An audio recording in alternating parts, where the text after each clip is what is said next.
Hi. நாங்கள் இன்றைக்கி ஒரு முக்கியமான ஒரு விடயம் தொடர்பாக உங்களுக்கு நாங்கள் ஒரு தகவலை தரலாம் என்று எங்களுடைய இந்த ஃபேஸ்புக் பேஜினூடாக நினைக்கின்றோம். அதாவது ஆட்டுப்பண்ணை வளர்ப்பாளர்களுக்கு மிகவும் பிரயோசனமான ஒரு செய்தியாக இது அமையும் என்று நாங்கள் கருதுகின்றோம். அந்த அடிப்படையில் எங்களுடைய ஆட்டுப்பண்ணையாளர்கள் முக்கியமாக கவனிக்கப்பட வேண்டிய ஒரு விடயம்தான் இந்த ஆட்டு கொட்டகை. அதாவது எங்களுடைய பிரதேசத்தில் சொல்வார்கள் ஆட்டுக்காலை என்று சொல்லி. அது அமையப்படுகின்ற இடம் நிச்சயமாக ஒரு மேட்டு நிலமாக இருக்க வேண்டும்.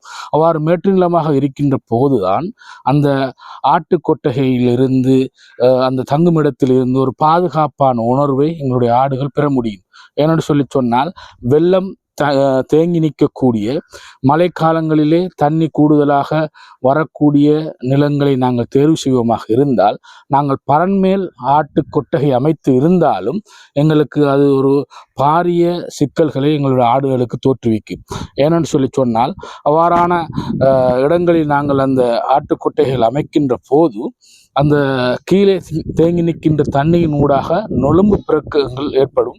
அதே சந்தர்ப்பத்திலே அந்த மலம் புழுக்கையில் கீழே விழுகின்ற போது அதிலிருந்து துர்நாற்றம் வீசுவதோடு பல தொற்றா நோய்களுக்கு எங்களுடைய இந்த ஆடுகள் நோய்வாய்ப்படக்கூடிய சந்தர்ப்பங்கள் இருக்கின்றது.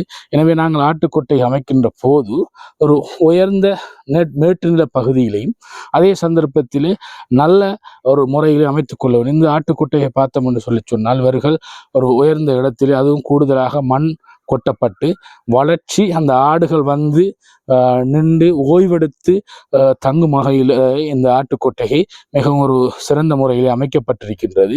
இது ஒரு நடுத்தர வர்க்கமான ஒரு ஆட்டுக்கொட்டகை என்று சொல்லலாம். ஒரு பாதுகாப்பான ஆட்டுக்கொட்டகையும் கூட.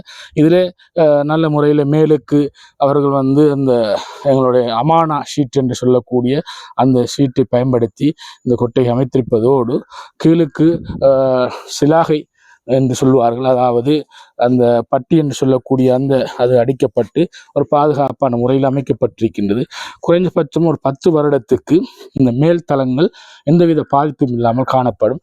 கீழ்த்தரங்களில் இருக்கின்ற இந்த பட்டிகள் வந்துட்டு ஒரு 3 தொடக்கம் 5 வருடத்துக்குள் இறக்கக்கூடிய வாய்ப்புகள் இருக்கின்றது. ஆனால் இருந்தாலும் அவர்களுடைய அந்த கீழ்த்தளத்திலே ஒரு நல்ல முறையில் அமைக்கப்பட்டிருக்கின்றது.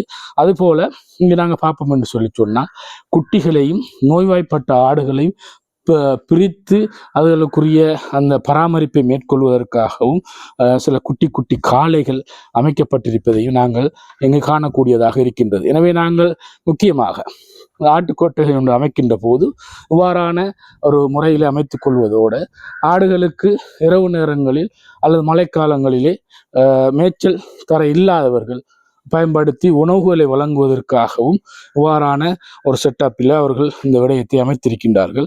அந்த அடிப்படையில் இது ஒரு நடுத்தரமான ஒரு பாதுகாப்பான ஒரு ஆட்டுக்காளையாக ஆட்டு கொட்டையாக நாங்கள் இதை பார்க்கலாம். எனவே இவ்வாறான விடயங்கள், இவ்வாறான பல நல்ல தகவல்களை நீங்கள் அறிந்து கொள்ள தொடர்ந்து எங்களுடைய முகப்புத்தகத்தினை நீங்கள் ஆதரிப்பதோடு நீங்கள் எங்களுடைய தகவல்களை பெற்று நல்ல முறையிலே வந்து உங்களுடைய பண்ணை வளர்ப்புகளை மேற்கொள்ள முடியும் என்கின்ற ஒரு செய்தியும் கூறிக்கொள்கின்றோம்.